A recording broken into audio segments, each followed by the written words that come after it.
Our story today is called A Horseman in the Sky. It was written by Ambrose Bierce. Here is Roy Depew with the story.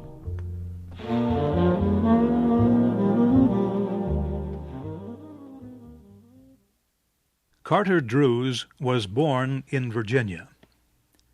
He loved his parents, his home, and the South. But he loved his country, too. And in the autumn of 1861, when the United States was divided by a terrible civil war, Carter Drews, a Southerner, decided to join the Union Army of the North. He told his father about his decision one morning at breakfast. The older man looked at his only son for a moment, too shocked to speak. Then he said, "As of this moment, you are a traitor to the South. Please don't tell your mother about your decision. She's sick, and we both know she has only a few weeks to live." Carter's father paused, again looking deep into his son's eyes. "Carter," he said, "no matter what happens, be sure you always do what you think is your duty." Both Carter Drews and his father left the table that morning with broken hearts. And Carter soon left his home and everyone he loved to wear the blue uniform of the Union soldier. One sunny afternoon, a few weeks later, Carter Drews lay with his face in the dirt by the side of a road. He was on his stomach, his arms still holding his gun. Carter would not receive a medal for his actions. In fact, if his commanding officer were to see him, he would order Carter shot immediately. For Carter was not dead or wounded. He was sleeping while on duty. Fortunately, no one could see him. He was hidden by some bushes growing by the side of the road. The road Carter Drews had been sent to guard was only a few miles from his father's house. It began in a forest down in the valley and climbed up the side of a huge rock. Anyone standing on the top of this high rock would be able to see down into the valley. And that person would feel very dizzy looking down. If he dropped a stone from the edge of this cliff, it would fall for 600 meters before disappearing into the forest in the valley below. Giant cliffs, like the one Carter lay on, surrounded the valley. Hidden in the valley's forest were 5 Union regiments, thousands of Carter's fellow soldiers. They had marched for 36 hours. Now they were resting, but at midnight they would climb that road up the rocky cliff. Their plan was to attack by surprise an army of Southerners camped on the other side of the cliff. But if their enemy learned about the Union Army hiding in the forest, the soldiers would find themselves in a trap with no escape. That was why Carter Drews had been sent to guard the road. It was his duty to be sure that no enemy soldier, dressed in gray, spied on the valley where the Union Army was hiding. But Carter Drews had fallen asleep. Suddenly, as if a messenger of fate came to touch him on the shoulder, the young man opened his eyes. As he lifted his head, he saw a man on horseback, standing on a huge rocky cliff that looked down into the valley. The rider and his horse stood so still that they seemed made of stone. The man's gray uniform blended with the blue sky and the white clouds behind him. He held a gun in his right hand, and the horse's reins in the other. Carter could not see the man's face because the rider was looking down into the valley. But the man and his horse seemed to be of heroic, almost gigantic size, standing there motionless against the sky. Carter discovered he was very much afraid, even though he knew the enemy soldier could not see him hiding in the bushes.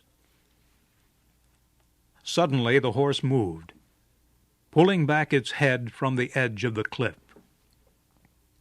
Carter was completely awake now.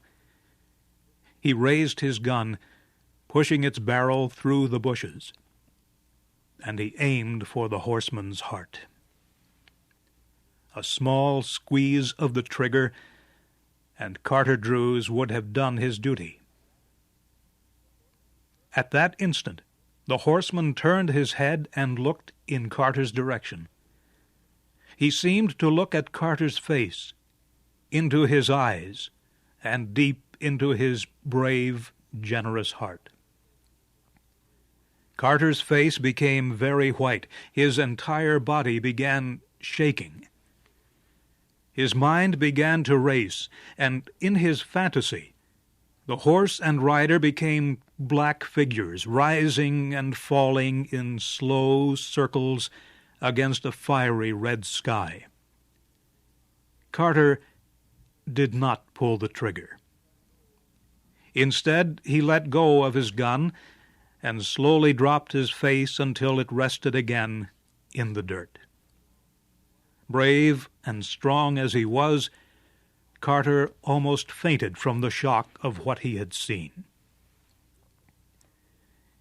Is it so terrible to kill an enemy who might kill you and your friends? Carter knew that this man must be shot from ambush without warning. This man must die without a moment to prepare his soul, without even the chance to say a silent prayer. Slowly, a hope began to form in Carter Drews's mind. Perhaps the Southern soldier had not seen the Northern troops. Perhaps he was only admiring the view. Perhaps he would now turn and ride carelessly away. Then Carter looked down into the valley so far below. He saw a line of men in blue uniforms and their horses slowly leaving the protection of the forest.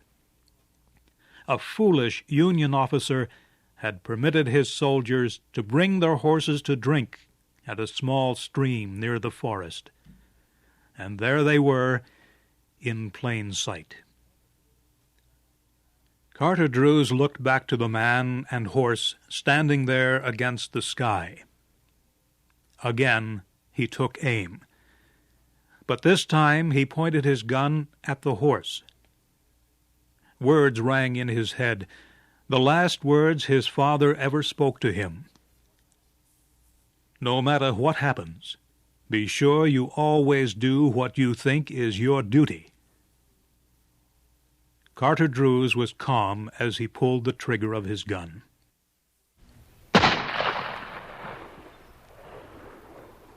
At that moment, a Union officer happened to look up from his hiding place near the edge of the forest.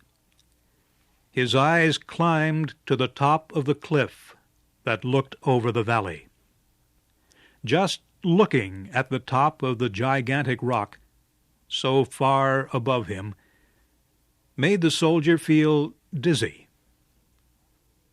And then the officer saw something that filled his heart with horror. A man on a horse was riding down into the valley through the air. The rider sat straight in his saddle. His hair streamed back, waving in the wind. His left hand held his horse's reins, while his right hand was hidden in the cloud of the horse's mane. The horse looked as if it were galloping across the earth. Its body was proud and noble. As the frightened Union officer watched this horseman in the sky, he almost believed he was witnessing a messenger from heaven, a messenger who had come to announce the end of the world. The officer's legs grew weak, and he fell. At almost the same instant, he heard a crashing sound in the trees. The sound died without an echo, and all was silent. The officer got to his feet, still shaking. He went back to his camp, but he didn't tell anyone what he had seen. He knew no one would ever believe him. Soon after firing his gun, Carter Drews was joined by a Union sergeant. Carter did not turn his head as the sergeant kneeled beside him. "Did you fire?" the sergeant whispered. "Yes." "At what?" "A horse. It was on that rock. It's not there now. It went over the cliff." Carter's face was white, but he showed no other sign of emotion. The sergeant did not understand. "See here, Drews," he said after a moment's silence, "why are you making this into a mystery? I order you to report. Was there anyone on the horse?" "Yes." "Who?" My father."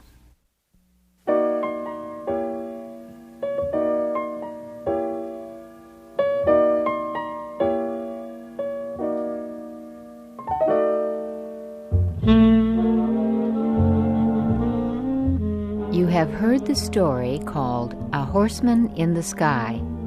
It was written by Ambrose Bierce and adapted for special English by Donna DeSanctis.